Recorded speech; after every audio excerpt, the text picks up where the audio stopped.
And now, it's time for another Dice Tower review with Tom Vasel. Hey folks, Tom Vasel here. Today we're taking a look at a game called Space Movers. Now this game has great artwork, gives you kind of like that Star Wars type camp feel to it. It's a game in which really evokes the idea, the theme of Firefly in a sense, where you're people going around and doing stuff, not quite legally perhaps. But this game uses an interesting mechanism. It's a cooperative game and you're all working together and you're doing so by chucking dice in a box. I'll have to show you.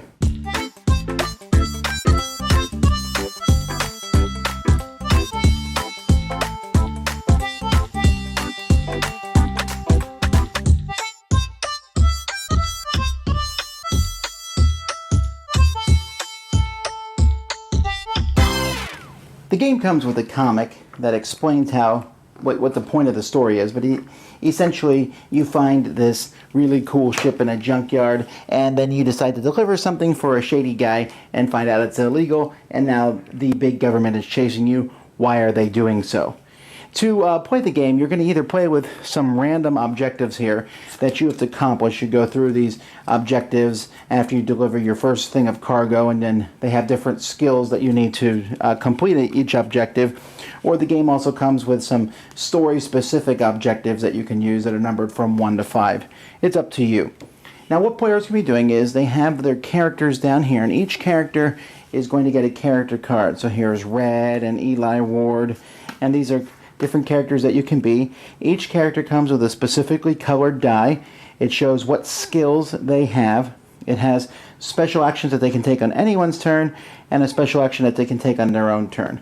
So each player comes with these. There's even a robot. He's the medic, helps heal other people. And if you are injured, it will turn over to the other side, and basically you kind of just sit around until you get healed. Each player is going to start in a different spot on the ship, and so over here there's different things. Your ship here is on Earth and you're going to be moving around. Over here is resources. You got to keep your resources up, because if your resources ever goes down to 0, you die and you lose the game. And if you completely run out of, so you have to go around and deliver cargo. Every turn, every time someone takes an action, this is going to be going down. So you're going to be needing to deliver cargo, which will keep your resources up. Meanwhile, you're trying to complete the objectives before you get captured by the big evil government, and so you need to do that, and that's how you win the game. The game is going to require a lot of skill checks, and skill checks are used the inside of the box, and you're going to put this board here in the skill check, and each skill check is going to use some of the dice. Each player has dice. So let's say I'm trying to do this skill check here. This requires the blue die, the green die, and then 2 other dice from 2 of the other characters. So let's say I'm the yellow player, so I use the blue, the green, the yellow die, I get the red player to join, and then I'm also going to take this blank die. Now, even if some of the characters aren't in the game, I can still use their dice. They're like on the ship, but no one's controlling them. Now, when you roll these dice, you're throwing them in the box, and you're trying to roll 5 or higher on every die. So the green die does a good job. Now, notice the yellow die is a 4 or higher. Well, that's no good, because that means we completely fail.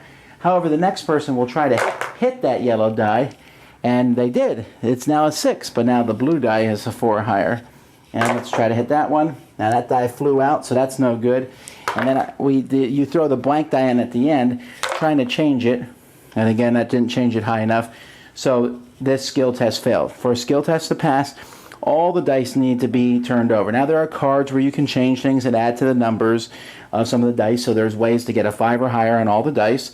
There's also, if you roll the medical symbol, then your character has been injured in that skill test, and so they're going to be injured until you get them healed somehow. You also don't have to use this side. You can use this one here in the box, and when this one's here in the box, any die that lands here passes no matter what. Any die that lands there fails no matter what. So you have a few of those spots on the board, and then this one also has another side, which has some big fail spots, a success spot, and then a spot where you get injured automatically. So you can use those spots if you want to, or you can just use a regular spot and just roll on the board pretty much wherever you want to. But that's how skill tests work.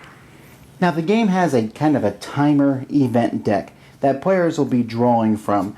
And some of these cards will be like a reaction card that you get these. Yay, I can play this and add 2 to the last numbered die rolled. So reaction cards can be helpful. Many times, the UO pursuit will show up. This ship is going to show up on the board, and he's going to be moving around trying to catch your ship. Players on their turn are going to be drawing an event card, possibly moving their ship to another planet, maybe, and then taking some sort of action, whether the action is where they are on the ship, although they can move to different spots on the ship. There are cards that can be an action, or delivering cargo. But if this ship catches you, there's a chance that it will capture one of the people on your ship and start interrogating them at the UO headquarters, and then you need to free that person. Every time that the UO ship shows up on the board, you're going to have to place one of these wherever your ship may be at that point in time. And that means they've spotted you there. And you got to be careful if they spot you too many times. Over here on the side of the board, this marker is going to be moving up here, and if it goes all the way to the top, that means you've drawn too much attention and you're going to lose. Not to mention, you got to be careful. This thing's chasing you all over the place, stealing characters off to where it's very difficult to get them back. There are other sorts of cards here in the deck. Some of them are events. An event will come out and something will happen here. Like, for example, this one adds 1 to the UO ship's movement, and you can try to do a skill check to get rid of that. And there's also going to be different cargo cards. Cargo cards, you have to spend an action to pick it up at a certain planet, and at another planet you will discard it to get resources. And remember, you need to get rid of resources. Also, delivering cargo sometimes moves the objectives around. You have to pick up the cargo yourself, and you have to deliver the cargo yourself. You don't do it as a group. However, there are some actions over here where, like in the kitchen, you can choose another player to do an action, so on your turn someone else can deliver it. You got to make sure the ship's on the right spot. There's an action where you can move this ship extra spots, and over here you can heal and repair injured characters. Here you can look for cargo cards in the discard pile. So there's different ways, and you're going to have to keep delivering this cargo, all while avoiding the UO and doing it within the time limit till you get to these objectives, where each objective is going to have different skills that you need to do that can give you rewards or sometimes penalties if you fail them. And also progress a story along. You complete all 5 objectives, you win. This track over here runs out of resources, you lose. Over here, you get too much attention by the bad guys, and you lose there also. And then there also might be some other cards. There's at least one objective I know of that if you do the wrong thing, you will lose the game automatically. Okay, Space Movers has that really cool idea of throwing the dice in the box. And I like the space theme. I like the whole, it's like Firefly type deal to it. And I like cooperative games. But this game didn't work for me, and I need to explain a little bit about why. Firstly, the number of players. The game goes from 2 to 7 players. In a 7-player game, you are involved in skill checks where you get to throw a die in a box occasionally when it's not your turn. But it really is a long time between your turns. And sometimes you want to do an action, you just got to wait. Now, maybe someone else will give up their action so you can take an action, but still, you're waiting for a lengthy period of time as it goes around the table. Games can be kind of long in that regard, and I don't recommend it with the maximum number of players. I will give it props for the artwork, for the components. Everything looks really cool. The whole board looks neat and nice, and it's a very high-quality production. Another problem I have is with the cargo cards. Yes, I understand that the game is giving you this artificial sense of if you got to deliver cargo or we'll run out of resources, so get it done. However, the fact that the person who gets the cargo card has to be the person who actually delivers it is an annoying thing, and I understand they do that in games to, make it harder, but it makes no sense thematically. It's like, oh, here's the crate. Okay, guys, we got to deliver this crate. I'll do it myself. So you have to make sure you're on that planet on your turn or go out of your way to use some other action. And while it's possible to do it, we did it, it just was kind of, The random objectives are not as good as the story objectives. The story objectives give you a cool story to follow. The random objectives are just, they're random.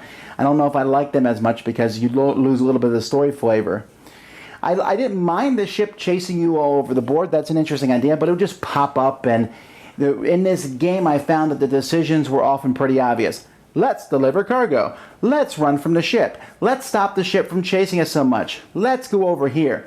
I never felt like there was a choice like, oh, we need to do that, this and that. No, it seemed pretty straightforward. So let's talk about the main mechanism of the game, and that's rolling the dice into the box lid. That's a cool idea.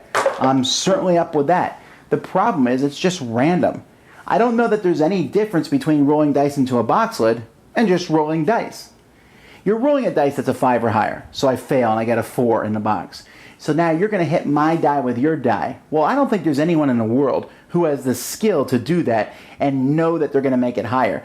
They might hit my die may go higher or not, their die may go higher or not. So it's just random. It's a cool idea, but in practice doesn't do anything. Now, if you use the side of the board with the small areas that are positives and negatives, that's a little bit better, but even that takes a ton of skill with 10-sided dice.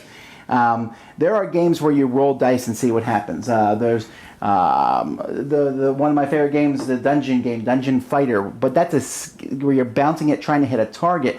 Here you're just rolling it, and it seems like there's this physical thing, but it just doesn't come out, and it's not that exciting. It's like roll, and as soon as someone fails, okay, everyone hit their die. Oh, now there's 2 failures. Well, you know what, guys, we're not going to pull this off unless someone pulls off some amazing bounce off all over the place thing. It's a really neat idea, and I wanted to love it so much, but in this game, sometimes it just completely bombed and failed, and there was nothing anyone could do, and it didn't feel like we lost because of any other reason than just the vagaries of the dice.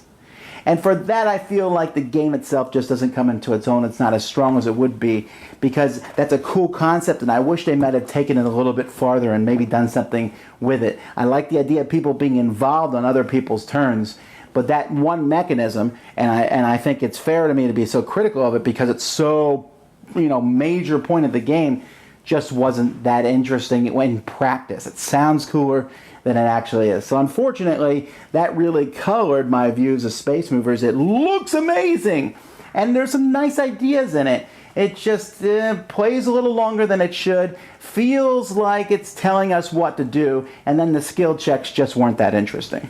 Dice Tower Judgment, cool idea, but ultimately doesn't work as a game. Thanks so much for watching the Dice Tower videos. Find more great videos and reviews, as well as our top-rated audio podcast at Dicetower.com. You can also find other great shows at Dicetowernetwork.com. I'm Eric Summerer, and you've been watching The Dice Tower. The Dice Tower is sponsored by Cool Stuff Inc., where you can find great games for great prices. Cool stuff in stock. Check them out at CoolStuffInc.com. Tutup pintunya! Dip.